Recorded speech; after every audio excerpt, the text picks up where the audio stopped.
بسم الله الرحمن الرحيم الحمد لله والصلاة والسلام على رسول الله صلى الله عليه وسلم أما بعد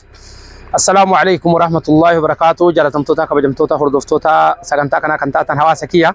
يرو أمان تنا مقالا ديمتو إيغانا آنا دوغونا فانقو كيسا ترقمنا ما شاء الله كنت ميبلي سكينا اسكت تعال أنت ناودزي نامني أمر جيتم كوني بريدا نكنا جيرو كما سلامو ما كيسا قدتك فكاتو أنك سلام مفتكم ترت من هذا القيتال. سلامنا وست ببزة صوستور. نما كنا ما نمني لالي إنا منو. صوستوري جاء سدي إني بارساني. إسلام هي كنا جاء سدي. سبب إساتين بيا كنا إسلام مان أما نما ميكاعي. نما أفرتم شنينغا. أفرتم شنغاي جاء سدي كيسات. نما هنغا أفرتم شني. كسبب إسام مسجين اللي أسكيسات إجارمي. كاسين درا نانو كنا نانو مدوال فقلا ديمني أبو مسجد هجمنا مي حواسني مسلمة مقالا ديمتو تنا كيسا بيتكو إسلام من كيسا إنسان نتنو إجارة جنة الحمد لله رب العالمين الحمد لله رب العالمين أما ما تقرأ كميسي وري ولايتا كر إسلام ماتت ولايتا أما أكمش سينارة أيه توليرا ما شاء الله دسين جدا بأمارنيا مارغو بأمارنيا يو بتأمنو دسوالو تيقبلالو አሁን እየገቡ ነው በየቀን 3 ሰው 5 ሰው 10 ሰው አይል እየገቡ ነው ማሻአላ አሁን ቦታ አይበቃም እንጂ ሰው ይበዛል አላህ አጃይባ ቦታ አይበቃም ይላል አቲ ተናከይሳ ወሊን ቱሬ ሜ ማልቱ ሲኒ ዳጋማ የሮ አማቲት ማልቱ ሲኒ ዳጋማ አኮ ሊገላቲ ዱባጣሜ ለምሲኑ ዳጋማ አየ ዳዋና መዳዋ ዱቲቱ ከይፈካታ አየ ሴና ዱሪ ነው መቃፍስ አየ አኩማ እስላም ወሊ ጉሬ ከማቀረ ወሊ ማሳጋን ስሙ ወሊ ሻሻ ሻምባ ጀቹራ አየ አከነ ባዲ ኮን ፕራክቲስ ኦኬ ሁጂ አዳ ጀዳ ወረ ዋታ ከቁባን ቀብለ ከነ ወሊ ሃዮ ሰላተን ነመላል በኢየሱስ ያቺ ወማ ጉር ኢሳ ቀረዋ ደገንጂ አኩን ነጌል አላህ ጀቾ ከና ከምቤን ማሱ ጁደይ ኑ ሰጋዳኒ ከና ከምቤን ታኡፊ ኢሳመለ كان أكون أما مجتين تيجي وحجبت ينان بس ما أمي جاني بقى بس ما كون مالي خجانيني بي أكان خجين أسهب يجي أنا ما كان أفتح يصير لي جلباب أفتح دبّت شو بعد خان بدأ أتى بي كان كيسته ذاتنو مان كيس والله فات أسيما سلام ما كرسي كان أفتون كانوا ما إنسان كانوا ما دعوة تقول أما أذان أسكت جرو سلام عليكم جنّم المرتنو دارين أكبر نوت هلا قلت أيه دارين فوقر أب قلت أيه نور ما قبل مرا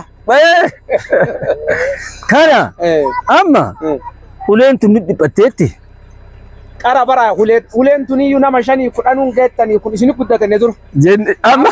وسو يرو من مسجين جارامين أنتم رامين إسني تبات بود بتأم أما مجتين تكاغاب لفو أيه إمام نبوش سويت إسلام أسكيس إنسان إسلام فور أسكيس جرت. أيه. هذا مز أما مرتسيته بيانا نباز جتتين. أبا ورا ولي مرتساني هم بانا جدًا. كار إسلام ما بجت. إيه. أيه. أما قاف مزين نقاله. أسيت تجاني دي. أما إندين نجاني له بنتان. قاف أنا في مجتتي أرجاني وفنا زنو. كمجتتي أرجيت ما تساني سناني. ناقا قافة ريفته. وين أبرا كم قما سوا غنيون. جاي كم قم. إمام بان من هذا والله لما شو هذا ناقمنا أما أمني بوجي ككون سرارو فقو جباتو ديمتون تهوري هي كلوني تأجرا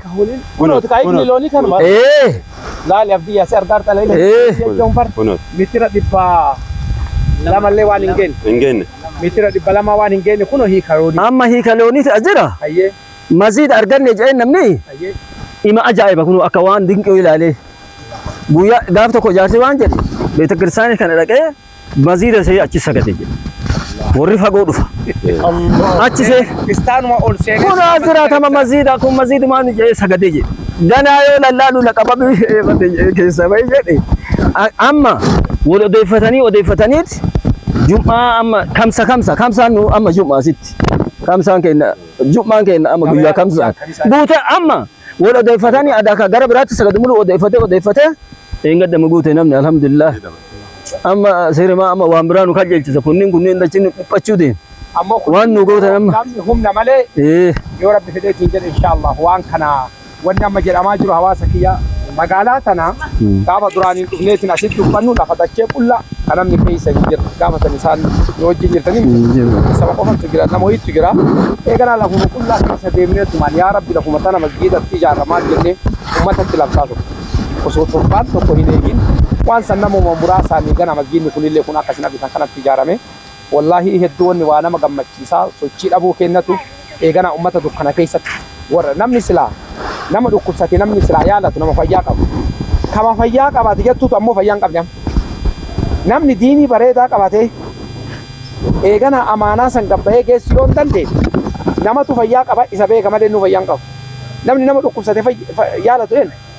nama fayyaa qabu waan namni ummanni dukkana keessa jira ummanni dukkana keessa jira ofiitu fu dhukkubsata garuu ka yaalatu qabu nama fayyaa qabu ka fayyaa qabu sun yoo fayyaa dhabe yoo ka fayyaa qabu sun yoo fayyaa dhabe ammoo rakkoodha kanaaf hawaasa kiyya sheekha keenya Sheekh Habiibiin akkasuma ammallee hayyoota keenya warra Abdulfattaas ta'ee ganaa ammallee barattoota halqaa ilmii Oromiyaa rabbiin isaan irraa haa jaalatu akka waliigalaatti inshaallah ربي خير أعطوا له الراتبة هذا هو المدرس يدرس القرآن الأولاد بدأوا قراءة القرآن ها؟ أنتم إمام وخطيب وداعي إمام وخطيب وداعي ومدرس القرآن له وظائف كثيرة راتبته عليه ولكن دوغانا بتنفكات نما دريد على نما دريد على لا فكل رابطني قافا موشي كوجين لفتي سنو أسيمتي يكونوا لوقتنا بكسني أصدوب أجل أبتني قاف للفدن وقانا متن فكاتو قافس أك إسلام من خلتي بكتنت خلتي كبتي أرجتني للفدن نما كنتني كاتني دشيل لكنو للفدن أما دشيل إسلام ما أرجت كونو غند يكون قوتون غند مقالاتنا قوتو بكبوا مزين يكونم مقالاتنا مقايام سيسا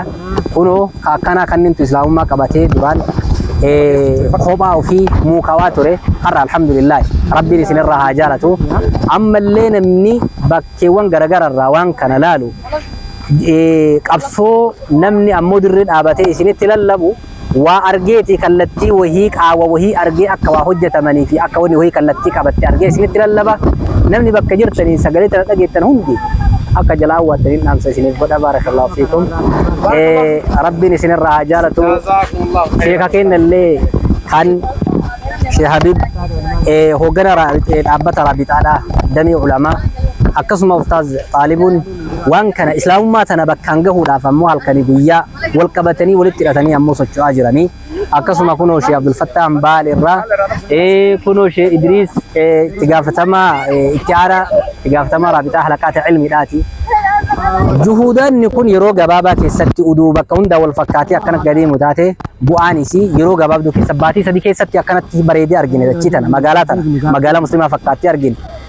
Uduu namni biraa magaalaa biraatti akkana hojjetaa jiraate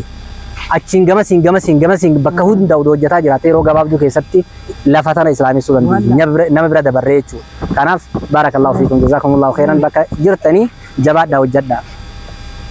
Galanni ammoo akhiraadha. hojjettoota rabbii taha kagalata ammoo isiidha kagalanni isii jannataa taha isiniin jira barakallahu fiikum wassalamu alaykum warahmatullahi wabarakatuh hordoftoota keenya inshallah amma akkuma isiniin jenne magaalaa diimtuutti argamna eegana Walaayittaa keessatti masjiidni kunillee alhamdulillahi rabbil alamin hawaasa muslimaatitti iyyanuu baatanii warroota waan kana daladda rabbi isinirraa haa jaalatu nu oli gadi maluu fi waan jiru isinitti agarsiisuu irraa duubatti hin deebinu isinillee kaa'utan ammallee duukaa bu'uudhaa irraa akka duubatti hin deebine yoona yaana dhaabbata tola ooltummaa akka biyya keenyaatti hundeeffamee kaayuma kana diddiriirsuudhaaf islaamummaa addunyaa guutuu diddiriirsuudhaaf dhaabbateedha qooda keessan akka bahattan akka qooda eegana miseensa taatan asumaan isin affeerra namni rabbi bira waa kaa'atu barbaadu katolli rabbi isii bira jiru eegana ammallee hirii argattee tanatti fayyadamte miseensummaa waan biraa yoo dadhabde mallaqa birrii takkatti guyyaadhaan ni rabbiif jecha niyyattee waggaatti 365 yookiin miseensummaa gabayaa tanaa keessa oolte yoo rabbi fedhee seenaa ajaa'iba biyya keenya Itoophiyaa tana keessatti dalaguuf deemna nu wajjin ta'a jajjabaadhaa rabbiin tika ofii keessatti isin haa jiraachisu galatoomaa isiniin jedha sheekha keenya Sheekh Idriis imala garuu imala guyyaadhaa iddoo kana dhufuudhaan waliifillee haarawwataan dalagaa tanatti haarawummaan qabda mee maal jettan inshallah yaada gabaabduu inshallah ummataa dabarsa.